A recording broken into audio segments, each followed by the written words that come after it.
1. Suicide solution. Waking up in a padded cell, my head bruised and bloody, I scream with rage at the unknown assailant.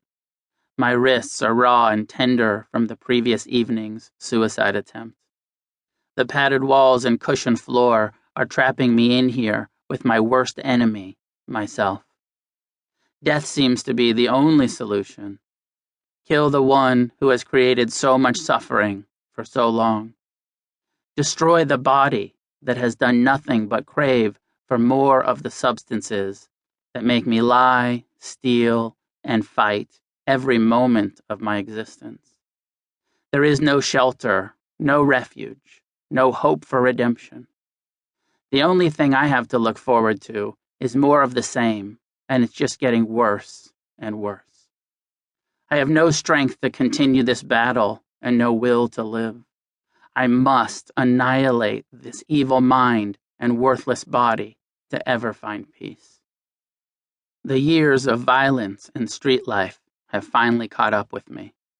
There is nowhere to hide from the life of addiction and crime that I have created. I have failed at being human. I have even failed at taking my own life. Thrown in a cage to protect the world from my evil actions, the walls are padded with hard rubber to prevent me from punishing myself. The dim fluorescent lighting gives me no clue as to whether it is day or night. I am lost in the bardo, between worlds, unable to die, yet no longer alive. This is it, the bottom, the final depths of a teenage junkie.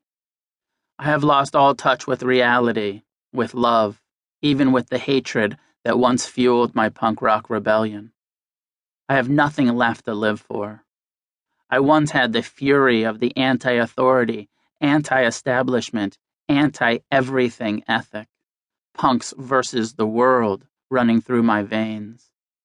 But all that was pushed out by the dope, crack, and cheap booze that have consumed me, which have become my only friend and my traitorous enemy. I traded my mohawk, Doc Martens, and leather jacket for a fucking crack pipe. I traded in my belief in anarchy and the revolution for a ride on the night train express. Head rush after head rush, nod after nod, heading nowhere, doing nothing, and being no one. Pain and the fleeting rushes or comforting numbness that breaks up the monotony of suffering is all I know. I lie here tortured by the memories of a life only half lived, yet almost over. 17 years old and dying, institutionalized, locked in a rubber room, crying and screaming, deluded by the haze of forced withdrawal, poison oozing out of each cell in my being, in and out of consciousness. The walls are breathing through my broken spirit. I'm too tired to breathe, too broken to continue, too weak to fight. Curling up into the fetal position, holding on to what's left of the once innocent child who took birth all those years ago, now as before, ready to do it all over again. Just let me die. Sleep is as close to death as I can come, but the drug dreams are worse than the cell.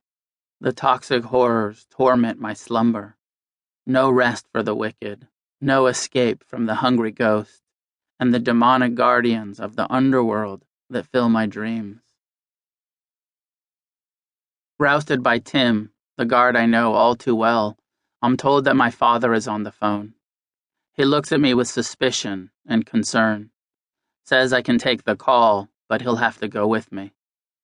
My father listens to my rants and cries for help for a while and then speaks of his own youth, of crime and time in prison. He speaks of his own search for meaning and offers me some simple meditation instructions, saying that it is the only thing that has ever worked for him. I listen as well as I can and thank him for not giving up on me. Tim says I can move into a normal cell if I want to. Big fucking deal, one cage to the next. In my cell, I think about what my father said about meditation. How is that hippie shit gonna help me now? Suicide still seems like